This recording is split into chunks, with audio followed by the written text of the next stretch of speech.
Ну-ка давай, что там? Ну, блядь, пошел, блядь. Ну, видео снимаешь?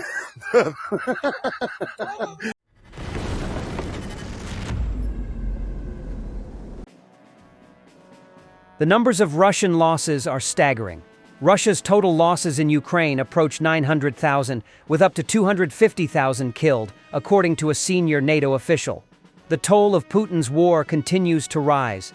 A senior NATO official told Sospilny that the total losses of Russian military personnel during the full-scale invasion of Ukraine amounted to approximately 900,000 Russian servicemen.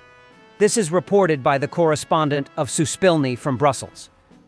The total losses of Russian military personnel during the full-scale invasion are approximately 900,000 Russian military personnel. Up to 250,000 were killed, the official said.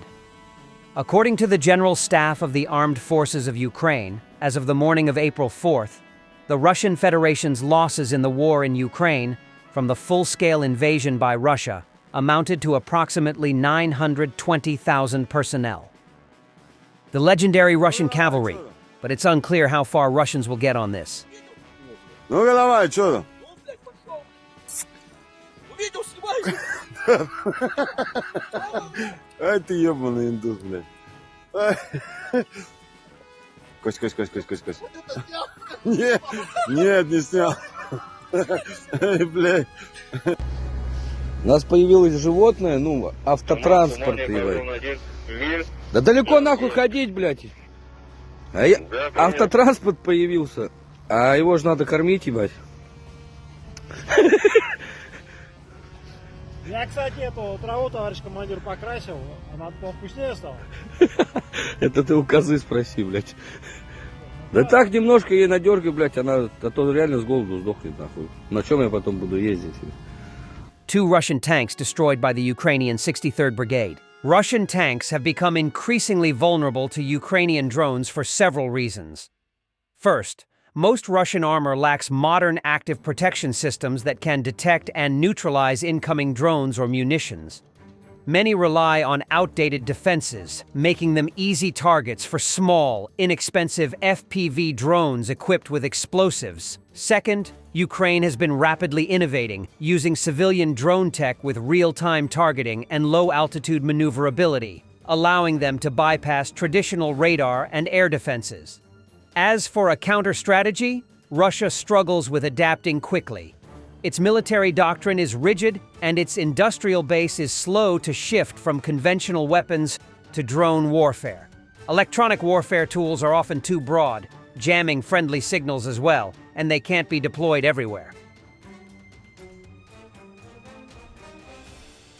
Ukrainian tank destroys a Russian BTR-82 near Toretsk. Precision fire in action. This is the work of the 12th Special Operations Brigade Azov. The BTR-80 is a lightly armored troop carrier, not designed for direct combat with tanks. Its 14.5mm gun can't penetrate tank armor, and its thin shell offers little protection against heavy fire. In close combat with a tank, it's completely outmatched. Putin's guys showcase new engineering inventions of the domestic automotive industry, which they use for assaults. Я вам говорил, эта фраза стала популярной.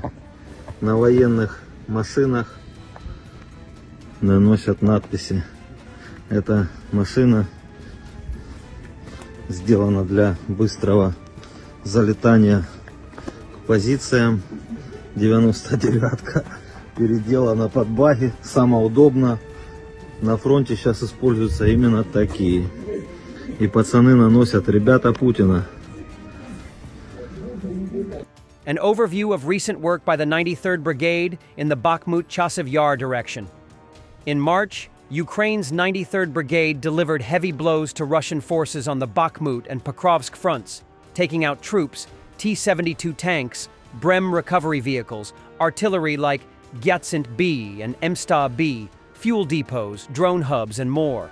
Relentless and unstoppable, the success of the 93rd Brigade highlights Ukraine's evolving battlefield dominance, especially in the realm of precision strikes and coordinated drone warfare. In the Bakhmut-Chasiv Yar axis, their ability to detect, track, and destroy critical Russian assets, often in real time, has proven devastating to Russian supply chains and troop morale.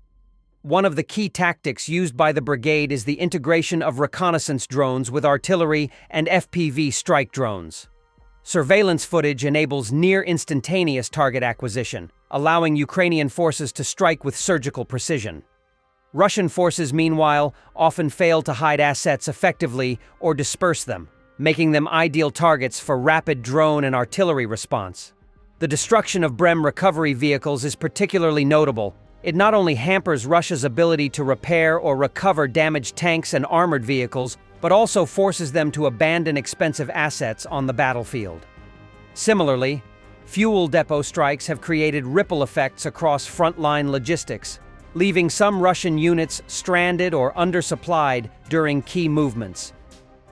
Despite heavy losses, Russian forces continue to rely on outdated Soviet-era tactics and equipment, often failing to adapt to Ukraine's more agile and tech-driven approach. The tariffs imposed by U.S. President Donald Trump on goods from most countries are putting American weapon production at risk. According to Politico, these tariffs could disrupt the global supply chains that the Pentagon has carefully developed over decades. They would also increase the cost of American weaponry and complicate international efforts to counter China. According to a group of diplomats, lawmakers, officials, and defense industry analysts, this move by Washington could push skeptical partners to seek cooperation elsewhere. This, in turn, would deal a blow to the industry that supplies weapons to much of the world and undermine the trust and predictability of global defense relations, which have long benefited the U.S. and its allies. But this is much easier to write in a document than to implement. The Pentagon has spent decades creating, funding, and developing a global network of suppliers and companies that are now facing tariffs. Without exemptions for defense, the administration could undermine a significant portion of this work, delaying the production of American-made weapons for the country and other buyers, Politico adds.